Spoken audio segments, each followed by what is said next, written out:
Bayangkan sejenak, bangun pagi, hal pertama kita lakukan adalah mengecek ponsel.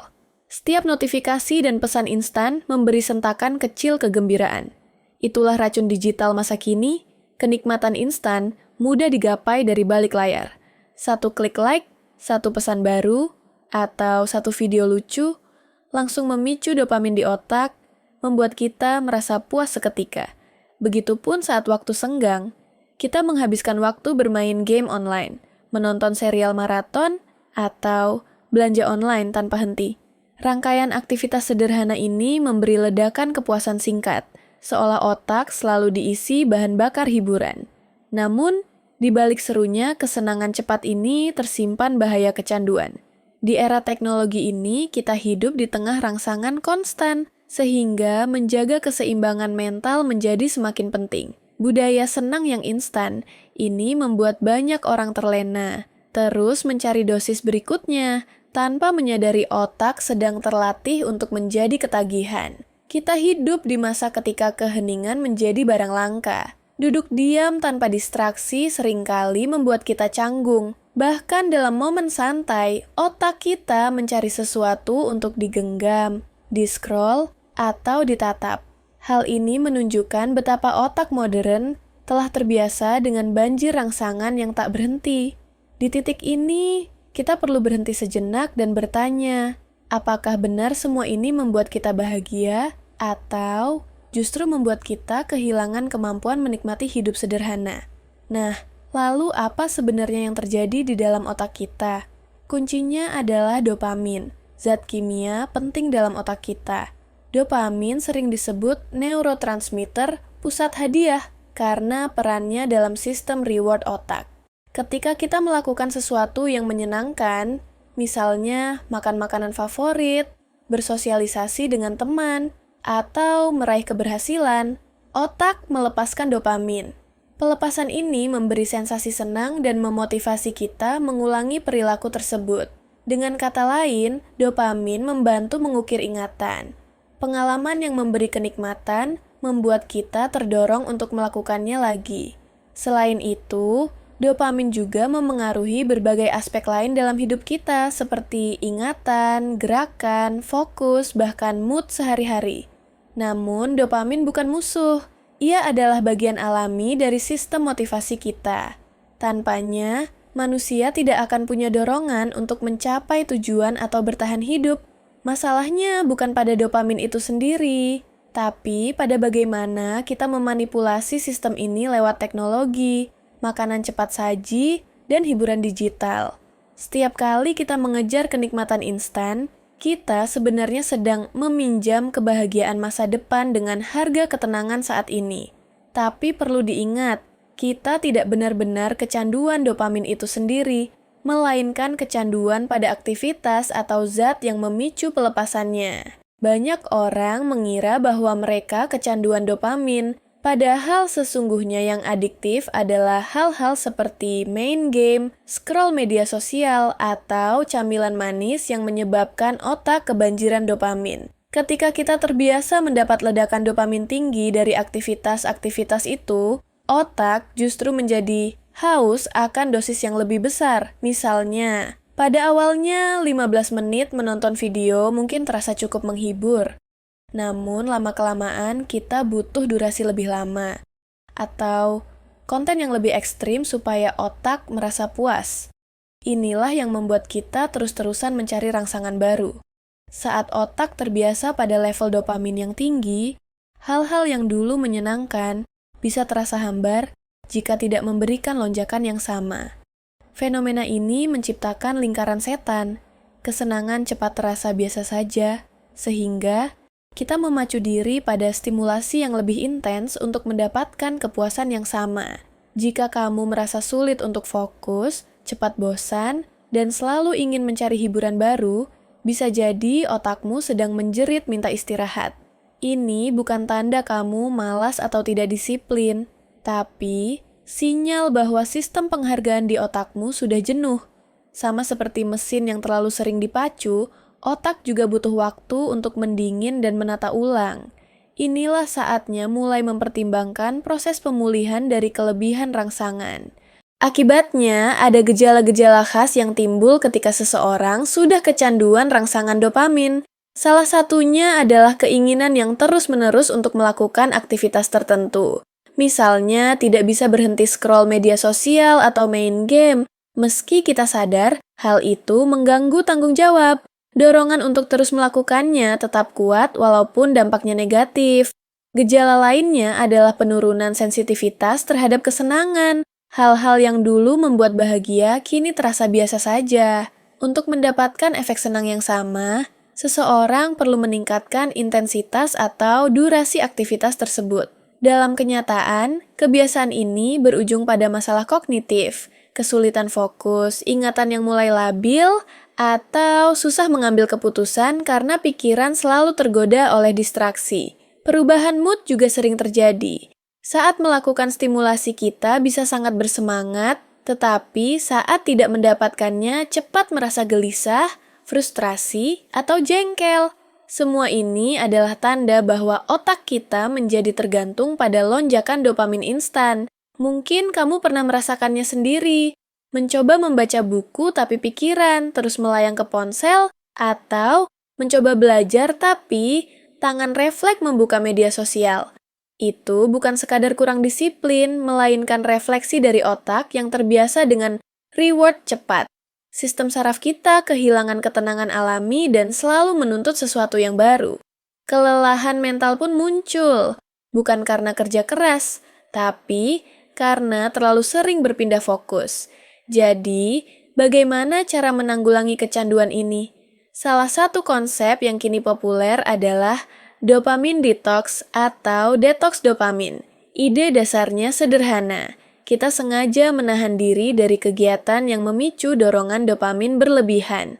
Dopamin detox bukan berarti menghilangkan semua kesenangan, melainkan memberi jeda agar otak tidak terus-menerus berada di mode hiburan penuh. Tujuannya adalah menekan produksi dopamin berlebihan akibat rangsangan konstan, sambil meningkatkan kesadaran diri, mindfulness, terhadap kebiasaan harian. Dengan mengurangi paparan terhadap stimulus seperti media sosial, game, belanja impulsif, atau camilan manis, teorinya kita akan riset otak, membuat kita kembali bisa menikmati hal sederhana tanpa butuh lonjakan hebat setiap waktu. Menurut artikel kesehatan, detoks dopamin dilakukan bukan untuk merenggut semua kesenangan, tapi agar kita dapat menjalani kegiatan dalam batas wajar tanpa terjebak kecanduan. Penting juga dicatat bahwa istilah detoks dopamin sebenarnya kontroversial secara ilmiah. Dopamin adalah neurotransmitter penting yang tak bisa dihilangkan begitu saja dari otak. Artinya, proses ini bukan soal menghilangkan dopamin, tapi melatih otak untuk tidak bergantung pada stimulan berlebihan. Menjalani dopamin detox bukanlah hal mudah. Pada awalnya, otak akan menolak diam, akan ada perasaan bosan, gelisah, bahkan muncul dorongan kuat untuk kembali mencari hiburan cepat. Tapi disitulah proses sesungguhnya terjadi. Di titik keheningan itulah, kita belajar untuk menenangkan pikiran dan menikmati kesunyian. Lambat laun, kita mulai merasakan kedamaian yang dulu jarang kita alami di tengah bisingnya dunia digital. Praktiknya, detoks dopamin bisa dimulai dengan langkah-langkah sederhana. Pertama, identifikasi kegiatan sehari-hari, apa saja yang memicu kecanduan dopamin kita. Misalnya, apakah itu kebiasaan buka media sosial tiap 5 menit atau ngemil camilan tiap kali bosan. Kedua, siapkan mental untuk menghadapi perubahan kecil yang terjadi. Awalnya mungkin terasa canggung atau risih karena otak sudah terbiasa dengan rangsangan terus-menerus. Gejala ketidaknyamanan seperti rasa bosan atau cemas saat pertama kali mengurangi penggunaan teknologi adalah wajar. Selanjutnya, buatlah rencana detoks yang jelas. Contohnya, kita bisa memulai dengan menahan diri selama beberapa jam dari aktivitas favorit tersebut, lalu meningkatkan durasinya. Mulai dari 4 jam, kemudian 1 hari penuh tanpa media sosial atau game. Atau tetapkan aturan spesifik, seperti mengizinkan diri memainkan game hanya saat akhir pekan. Kuncinya, buat jadwal yang realistis sehingga bisa konsisten dalam jangka panjang. Selain itu, buat lingkungan yang mendukung. Rapikan ruang kerja, singkirkan distraksi, dan isi waktu dengan kegiatan bermakna. Coba rasakan apa yang terjadi saat kamu duduk diam tanpa musik, tanpa layar, hanya dengan pikiran sendiri. Di situ kamu akan sadar, ternyata tenang pun bisa terasa nikmat. Selain menahan diri, carilah kegiatan pengganti yang positif. Daripada menghabiskan waktu scrolling, lakukan sesuatu yang menenangkan namun tetap memuaskan. Baca buku, berolahraga, berkebun, atau sekadar berjalan santai di luar rumah. Melakukan meditasi dan latihan pernapasan juga ampuh menenangkan pikiran dan meredam keinginan instan. Kurangi pula stimulasi digital sebanyak mungkin. Matikan notifikasi media sosial, log out dari aplikasi, atau simpan ponsel di tas saat sedang fokus bekerja atau belajar. Dengan begitu, kita memutus aliran rangsangan dopamin buatan. Sebaliknya, fokuskan waktu luang pada interaksi sosial langsung. Habiskan waktu ngobrol dengan keluarga atau teman tanpa gangguan gawai. Tawa ringan atau obrolan hangat juga melepaskan hormon bahagia seperti oksitosin yang memberi kepuasan berbeda tanpa ledakan instan seperti dopamin. Dengan berkomitmen pada langkah-langkah ini, kita secara perlahan melatih otak untuk menerima lingkungan tanpa ketergantungan berat pada snack psikologis setiap saat. Langkah-langkah kecil ini mungkin tampak sederhana, tapi efeknya bisa luar biasa. Dalam jangka panjang, kita mulai menemukan versi diri yang lebih tenang, fokus, dan produktif. Bukan karena kita menghindari dunia, tapi karena kita belajar menempatkan dunia di tempat yang semestinya.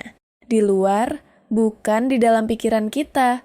Bagaimana hasilnya setelah menjalankan detox dopamin? Banyak orang melaporkan perubahan positif pada diri mereka. Fokus dan konsentrasi yang sempat buruk bisa membaik, kecemasan berkurang, bahkan kualitas tidur menjadi lebih baik. Saat otak tidak lagi dibanjiri rangsangan sepanjang waktu, ia bisa istirahat dan pulih lebih optimal. Rasa segar setelah bangun tidur pun makin terasa. Namun tentu saja, proses ini tidak tanpa tantangan. Pada awalnya, hidup kita terasa lebih sunyi. Tanpa musik atau video yang menemani setiap waktu luang, kita mungkin menghadapi rasa jenuh, bosan, atau bahkan sedikit gelisah. Inilah ujian pertama. Menghadapi rasa tidak nyaman tersebut tanpa lari ke kebiasaan lama adalah bagian dari latihan kesabaran dan kontrol diri. Lambat laun, kita mulai menyadari betapa selama ini energi mental kita tersedot oleh kebutuhan dopamine instan. Dan di titik itulah keajaiban kecil muncul. Kita kembali mengenali diri sendiri. Pikiran jadi lebih jernih, keputusan lebih sadar, dan hati lebih tenang. Dunia di luar tak berubah, tapi cara kita melihatnya menjadi jauh lebih damai. Itulah inti dari dopamin detox, bukan untuk menjauh dari dunia, tapi untuk kembali hadir sepenuhnya di dalamnya. Setelah beberapa waktu disiplin menjalankannya, refleksi pun muncul. Banyak orang kemudian menyadari bahwa hal-hal sederhana menjadi lebih berarti. Misalnya, duduk santai, menikmati matahari pagi, atau mengerjakan hobi kecil pun bisa memberi kebahagiaan yang nyata tanpa ada rasa kurang. Kita mulai lebih peka terhadap proses alami menghargai pencapaian kecil. Dari sudut pandang ilmiah, meski istilah detox dopamin tidak secara harfiah mengubah kadar dopamin dalam otak, proses ini mengajarkan kita pentingnya keseimbangan dan mindfulness. Dengan memahami manfaat detox dopamin dan menjalani langkah-langkahnya dengan tepat, banyak individu berhasil mencapai keseimbangan mental yang lebih baik serta peningkatan kualitas hidup. Kesimpulannya, dopamin detox bukanlah sulap yang menghilangkan zat kimia otak, melainkan latihan mengendalikan diri dari kecanduan akan kesenangan instan. Setelah menjalankannya, kita diharapkan bisa menikmati hidup dengan lebih sadar, lebih bermakna, dan jauh dari jerat adiktif kenikmatan seketika. Dan akhirnya, dopamin detox bukan sekadar metode, tapi perjalanan spiritual kecil untuk mengenal diri. Ia mengajarkan kita arti sabar, arti diam, dan arti tenang di tengah hiruk-pikuk dunia. Karena di dunia yang penuh distraksi, kemampuan untuk duduk diam dan menikmati momen adalah bentuk kekuatan yang paling langka.